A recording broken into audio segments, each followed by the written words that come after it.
The Spin-off Podcast Network. This is Kiwi is back for a brand new season with more inspiring kōrero from special guests including rugby player, father and role model TJ Perenara. My family bring me joy. Rugby brings me joy too, but it's not the same joy as my family brings me. And global dancer and choreographer Kirsten Dodgen. For some reason, people think I'm very intimidating. Listen to the new season of This is Kiwi, brought to you by the Spin-off Podcast Network in collaboration with KiwiBank. Available now wherever you get your podcasts. Kia ora, this is Toby Manhire, here to urge you to tune in to Gone by Lunchtime, a podcast with me, Annabelle Lee Mather and Ben Thomas, tackling the world of New Zealand politics, from policy to polling, from scandal to psychodrama. Listen to Gone by Lunchtime, brought to you by the Spin-off Podcast Network, wherever good pods are sold.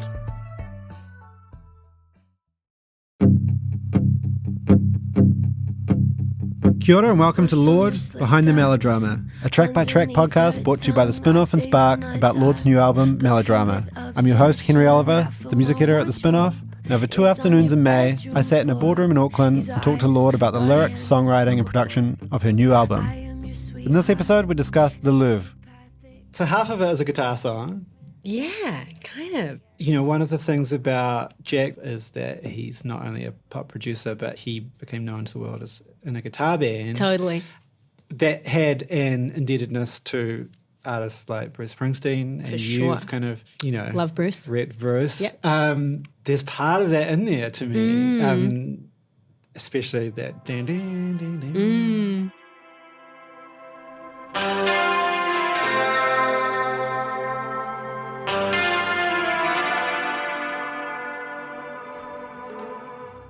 I mean, with that song, it was very much about just wanting to, like, follow the instinct of the song. You know, I would never be like, oh, I want to write a guitar song. And it's totally not how it started at all. But, you know, I think that I smile when I think about that song because it's so simple, you know. It's just about new love and how complicated it can be sometimes and how infuriating and how, like, perfect it is as well. And, like, I think the start of something feels like it's like power pop. Like, it's hilarious, you know, but it really was a tool. Like, I'm very aware of what that kind of guitar feels like to people. It feels like that to me too, you know, and that's what that song feels like to me as well. It's almost like, yeah, there's an element of, like, it weirdly feels like kind of teen movie-ish to me, those verses and the melodies. I don't know, I guess. I feel like in this sort of post-blonde landscape, we can all sort of do whatever we want in terms of instrumentation. It's exciting to, you know, be like, I can use guitars and I can get a big, gnarly flume beat and throw it underwater. And then, you know, the final guitars feel like sunset or something. Like, it just all sort of weirdly works together. But it is very strange. And that was definitely a song where, like, we could have just made it like a big, easy single, and because the bones are there. But I think I was like, no, like, it won't mean as much to, like, simplify the journey or to force a big chorus or whatever. I just felt like I wanted to feel like how that feels, to just feel like, just like, you know, just the sort of big sun-soaked, like, dumbness of just falling in love. And just, it's like, just your whole head is just like glue. It's like amazing. But it's like, you know, it is like drugs. It's just like, I just want to be by you all the time. Yeah. And I just want to listen to you talk and look at your face do all those dumb things that it does when you talk, you know. It's like, it's just like a, you know, it's just kind of big dumb joy and it's intense. And I feel like the instrumentation in that song kind of helped it get there. And I love that aspect that it's like, no one's ever had a relationship like this before. Totally, because it's the most, like, you know, half of my wardrobe is on your bedroom floor. Everyone's like, yeah, us too. Yeah. But you know what I mean about that pre-chorus? It's like, it really soars, but it has such sadness to it as well.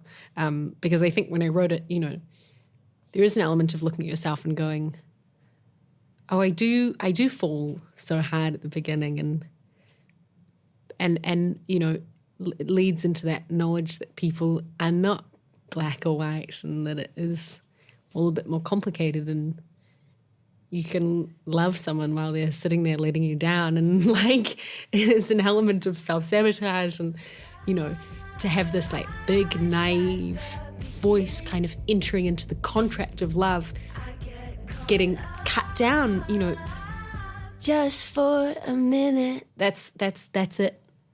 You know, you can see that face falling, the face of that person who is just so open and trusting, and you know, I really feel like it like traverses such interesting ground, that pre-chorus. But we wrote that in maybe like sort of like June, July, August type, you know, very hot New York summer, and we were working out of Jack's house. We hadn't yet moved over to Manhattan to Electric Lady, and we were writing that. It was just these like hot days, these amazing sunsets, and I would like run out of Jack's house to go down and look at the sunset. No one would ever come with me because everyone was like, who cares? I was like, but I just remember these drives sort of back and forth across the Brooklyn Bridge in this heat and with these like amazing kind of skies, and having the song, just feeling like it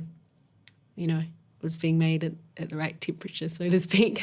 Boom, boom, boom, boom, and make them all dance to it. So Flume, you know, he's contributing to that song. Is that something that you're like sending, hey, check this out, see if you can add anything? Or is that sort of something that you're getting?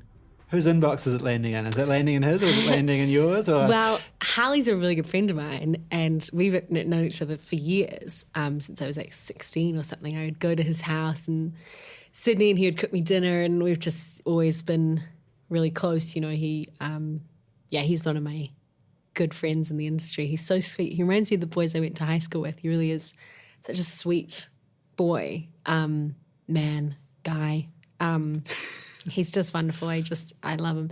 But no, that was something that I sent to him, and I played him a bunch of the record quite early on, and that was one that he was like, that's cool. So I was like, want to give us a go on something? And I think it is, you know, we definitely took what he had done and made it very different, and, you know, it's not necessarily a traditional sort of Flume drop, so to speak. It's like, you know, I feel like that is something you really need to hear in headphones, because it's so like, you really get an idea of the, you know, the like bombing into the water. But I think it's really cool, and I think it was cool to have him on the record and to showcase his, you know, unique talents in a different way, and it just feels nice to work with your friends, you know. It's such a good feeling. Broadcast the boom, boom, boom, and make them all dance to it. This podcast is produced for The Spinoff by Jana Winter and Henry Oliver. Recorded and edited by Jana, with additional recording by Jose Barbosa. Like all of The Spinoff's music content, Lord, Behind the Melodrama, is brought to you by Spark.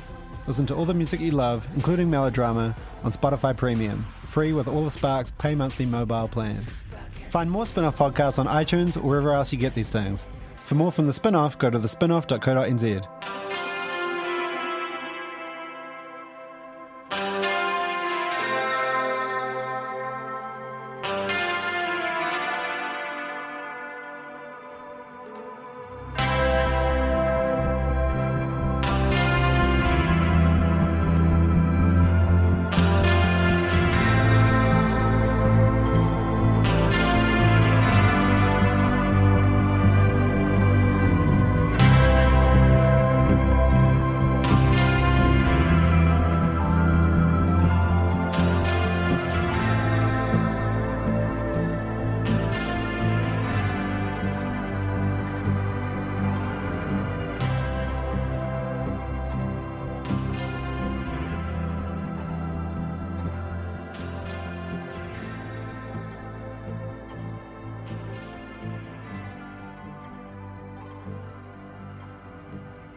Kia ora, I'm Alex Casey, Senior Writer at The Spinoff. We wouldn't exist without the ongoing support of our generous members. If you're able to, you can make a donation at thespinoff.co.nz/donate. Are you curious about how business can be better?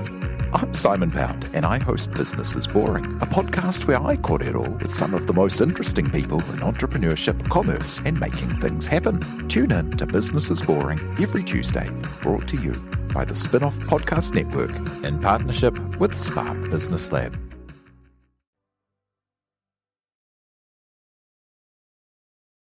The Spinoff Podcast Network.